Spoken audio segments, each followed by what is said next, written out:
അസ്സലാമു അലൈക്കും. ഇന്ന് ഞാൻ തയ്യാറാക്കുന്നത് മർബികയുടെ പ്രിയപ്പെട്ട വിഭവമായ മദ്ഹൂത്താണ് കേട്ടോ.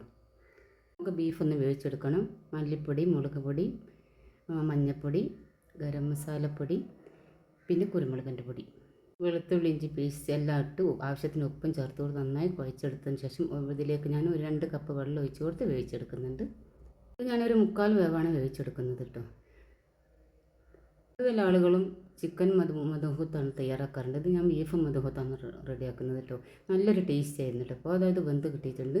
ഞാൻ ബീഫ് മാറ്റി വെച്ചിട്ട് അതിൻ്റെ വെള്ളം എടുത്ത് വെച്ചിട്ടുണ്ട് കേട്ടോ. ഒരു പാത്രം അടുപ്പത്തേക്ക് വെച്ച് അതിലേക്ക് ചെറിയ ജീരകം, കുരുമുളക്, ഏലം, പട്ട, ഗ്രാമ്പു, ലീഫ് എല്ലാം കൂടിയിട്ടൊന്ന് മൂപ്പിച്ചെടുക്കുന്നുണ്ട്.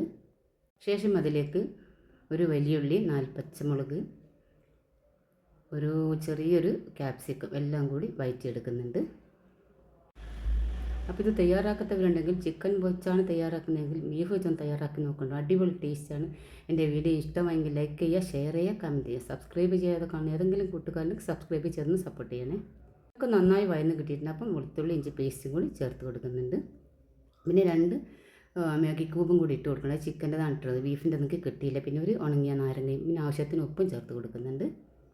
പച്ചനിറം മാറുന്നത് വരെ ആകുമ്പോഴേക്കും ഞാൻ അതിലേക്ക് വെള്ളം ഒഴിച്ച് കൊടുക്കുകയാണ്. ഇവിടെ 750 ഗ്രാം ബീഫാണ് എടുത്തിട്ടുള്ളത്. അതേപോലെ ഒരു 750 ഗ്രാം അരിയും തന്നെയാണ് എടുത്തിട്ടുള്ളത് കേട്ടോ.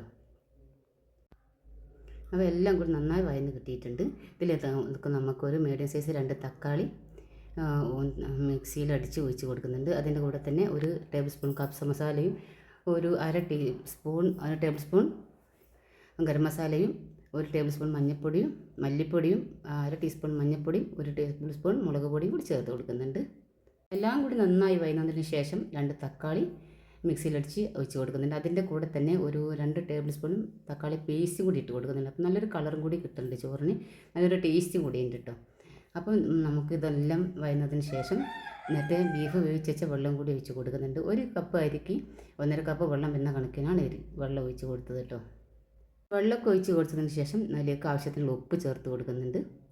പിന്നെ ഇതിലേക്ക് നമുക്ക് വെള്ളം തിളച്ച സമയത്ത് ബീഫ് ആദ്യം ഇട്ട് കൊടുക്കും.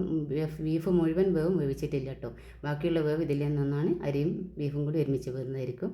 അപ്പോൾ അതാ ഇതിലേക്ക് നമുക്ക് കഴുകി വെച്ച ഇത് 10 മിനിറ്റോളം ഞാൻ വെള്ളത്തിലിട്ട് കുതിർത്ത് വെച്ചിട്ടുണ്ടായിരുന്നു. നന്നായി തെളിച്ചതിന് ശേഷം അടച്ച് വെക്കുന്നുണ്ട്. ഒരു 2-3 ഇളക്കതിന് ശേഷം നമ്മുടെ മദ്ഹൂത്ത് ഇവിടെ റെഡി ആയിട്ടുണ്ട്. അപ്പോൾ എല്ലാവരും ഒന്ന് ട്രൈ ചെയ്ത് നോക്കുക. വളരെ ടേസ്റ്റിയാണ്, നല്ലൊരു ടേസ്റ്റാണ്. ഇത് ഉണ്ടാക്കി നോക്കിയാൽ മാത്രമേ ഇതിൻ്റെ ടേസ്റ്റ് അറിയുന്നുള്ളൂ. ചിക്കൻ കൊണ്ട് ഉണ്ടാക്കുന്നതിനേക്കാൾ നല്ല ടേസ്റ്റ് ബീഫ് കൊണ്ടുണ്ട്. അപ്പോൾ എല്ലാവരും ഒന്ന് ട്രൈ ചെയ്ത് നോക്കണേ. എല്ലാവരും ബിരിയാണി, മന്തി അതൊക്കെ തന്നെയല്ലേ ഇപ്പം ഉണ്ടാക്കാറുള്ളത്. അപ്പോൾ പിന്നെ ഇന്നൊന്ന് മാറ്റി പിടിച്ചാലോ എന്ന് വിചാരിച്ചിട്ടാണ് ഈ ഒരു മദ്ഹൂത്ത് റെഡിയാക്കിയത് കേട്ടോ. അപ്പോൾ ഇൻഷാ അല്ലാഹ് പുതിയൊരു വീഡിയോ വീണ്ടും നമുക്ക് കാണാം. Bye bye.